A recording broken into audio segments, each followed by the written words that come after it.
Pernah nggak sih kamu bikin keputusan besar dalam hidup, bukan karena emang itu yang kamu mau, tapi ya gara-gara lihat postingan orang lain di media sosial?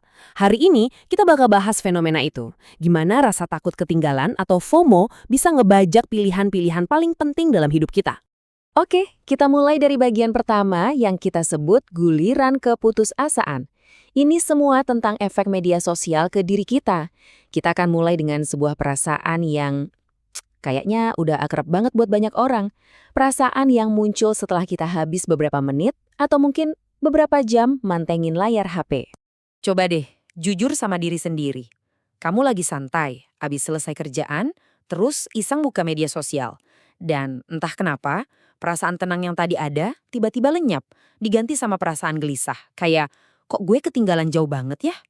Di layar HP kamu, isinya wah, teman pamer karir baru yang keren, yang lain posting foto sukses di luar negeri, ada lagi yang nunjukin gaya hidup mewah yang kayaknya sempurna banget.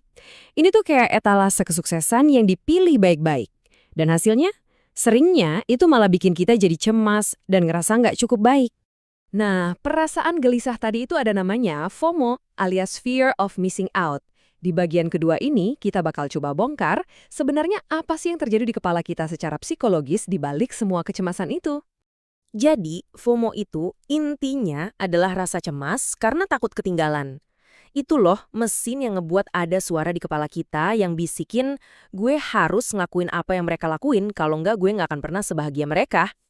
Dan ini tuh bukan perasaan sepele loh. FOMO ini bisa terasa kayak bayangan yang nyedot energi, bikin kita ngerasa hampa dan gak puas sama hidup sendiri.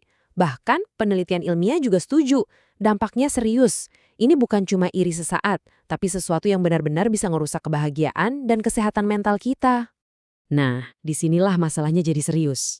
Di titik ini, FOMO bukan lagi sekedar perasaan gak nyaman, tapi udah jadi sesuatu yang bisa ngerusak masa depan. Disinilah kita mulai bikin pilihan-pilihan fundamental, bukan berdasarkan apa yang kita mau, tapi berdasarkan apa yang kita takut ketinggalan.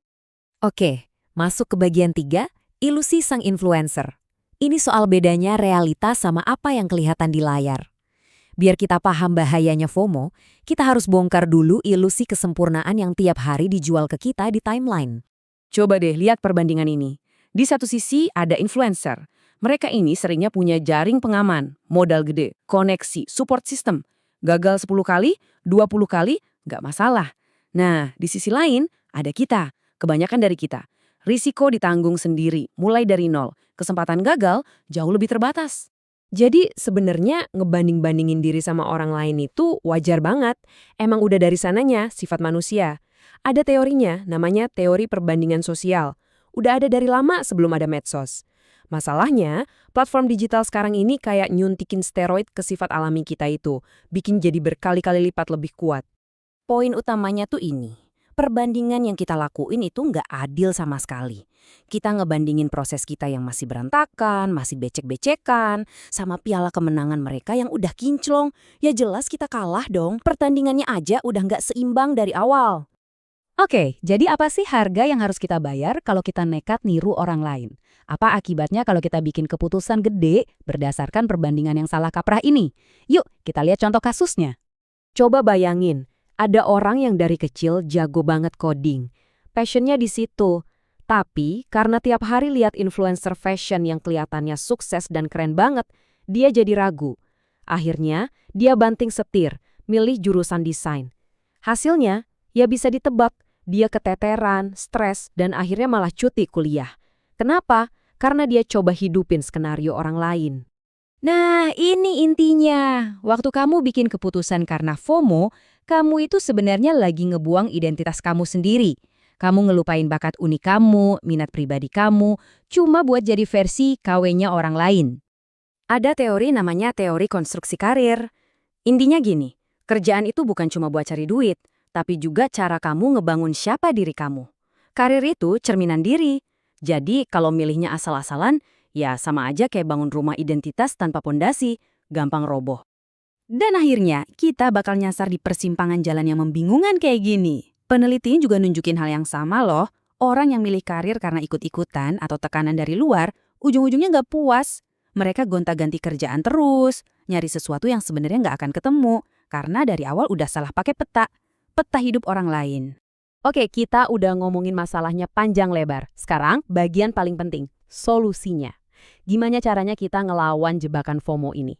Nah, di bagian terakhir ini, kita akan bahas 3 langkah penawarnya. Ini dia obatnya, 3 langkah praktis.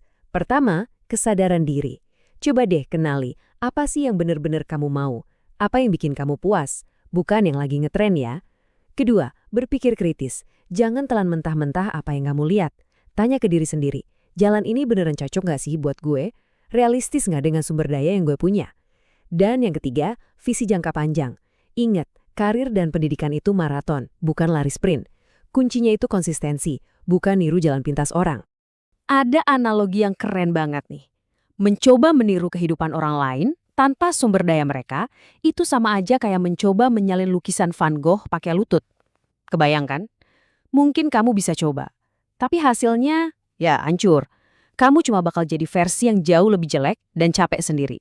Jadi, poin penting yang harus kita semua ingat, keunikan kamu itu bukan kekurangan.